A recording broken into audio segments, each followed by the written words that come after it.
Saya nak mengucapkan jutaan terima kasih kepada semua warga KBS yang telah menunjukkan dedikasi, komitmen, kerjasama yang tidak berbelah bahagi. Warga KBS yang saya hormati, Alhamdulillah di peringkat awal kita telah memperkenalkan 7 inisiatif yang kita anggap sebagai inisiatif proaktif Kementerian Belia dan Sukan dalam kita melakukan usaha untuk meringankan mereka yang terkesan akibat penularan jangkitan COVID-19 ni.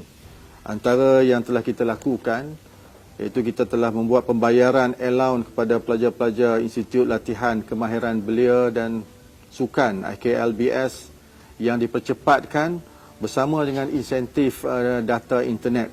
In fact, kita lakukan lebih awal daripada pengumuman pakej rangsangan ekonomi yang berkaitan dengan data internet ni. Keduanya, kita telah memberi peruntukan khas kepada Majlis Belia Malaysia dan peruntukan sebanyak 100,000 yang diperuntukkan itu adalah untuk membantu belia-belia gelandangan dan juga belia-belia yang memerlukan.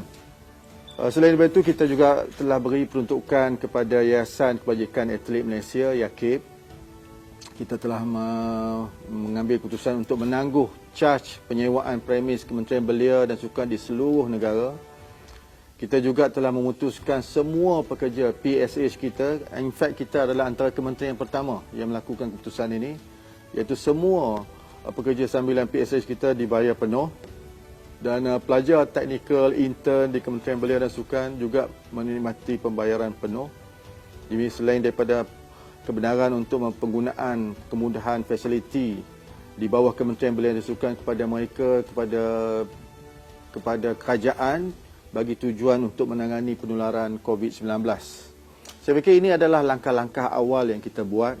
Ya, Alhamdulillah setakat ini telah memberi sedikit sebanyak kata kejayaan dan juga meletakkan kita sebagai antara yang berperanan. Walaupun kita bukan front line ministry, kita bukan kementerian yang dianggap berada di barisan hadapan, tapi sumbangan kita sedikit sebanyak telah membantu mereka yang berada di barisan hadapan. Saya juga ingin mengambil kesempatan ini untuk mengucapkan tahniah kepada agensi-agensi yang berada di bawah KBS sepanjang tempoh PKP yang telah mengambil pelbagai inisiatif. Antaranya ialah IKLBS. Saya rasa cukup bangga. IKBTN, Dusun Tua, IKBN Jitra, Sepang, Pekan, Pagoh, Pertak, Wakaf Tapai dan Cembung.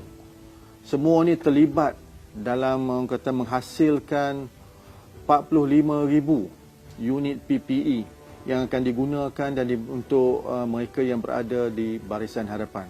Kita telah melaksanakan program dalam tempoh PKP ini, My Stay at Home Challenge dengan Persatuan Sukan Elektronik Malaysia ESM daripada 9 hingga 14 April yang lalu.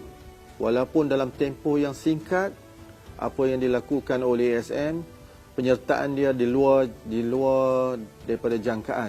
Luar biasa jangkaannya. Daripada penyertaan yang kita hanya perlukan sekitar 8,000, dalam tempoh hanya 2 jam, 16,000 penyertaan yang berdaftar.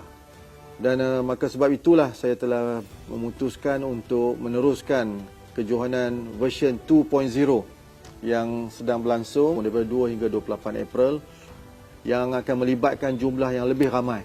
Dari kali ini 22,560. Jadi pasca COVID ni jauh lebih penting. Pasca COVID ni kita akan dilihat sebagai kementerian yang akan dijadikan rujukan untuk anak-anak muda. Sebab pasca COVID ni ramai yang melakukan telahan bahawa akan berlaku kehilangan pekerjaan, akan berlaku pengangguran ataupun unemployment rate yang jauh lebih tinggi daripada kebiasaan. Jadi dalam hal ini saya bersama dengan pimpinan di kementerian, Timbalan Menteri, KSU, TKSU, ketua-ketua jabatan sedang menggerakkan beberapa perancangan bagi memastikan bahawa antara perkara yang akan didepani oleh anak muda kita berkaitan dengan soal peluang pekerjaan ini benar-benar diberi perhatian dan diberi pembelaan. Dan selain daripada itu, program-program yang bersifat reskilling, upskilling. Sekarang kita bercakap tentang soal cross-skilling. Adalah di kalangan mereka yang juga tidak terkecuali daripada terdedah dengan kemungkinan berdepan dengan ancaman tidak mampu mendapat pekerjaan. Dahulu memang benar kebolehpasaran pelajar-pelajar AKBN kita agak tinggi, 90% ke atas. Namun terdapat laporan mengatakan kepada mereka yang ada kursus-kursus TVET secara occupation spesifik, mereka ni juga mungkin dianggap berdepan dengan risiko. So cross-skilling, program-program untuk mereka dapat tentang pendigitalan dan sebagainya akan membawa some added value kepada atau nilai tambahan kepada mereka agar ia mungkin memberi mereka kedudukan dan kebolehpasaran yang lebih baik. Jadi sekali lagi saya ucapkan terima kasih. Jadi saya akhiri ucapan saya dengan Assalamualaikum warahmatullahi taala wabarakatuh dan terima kasih.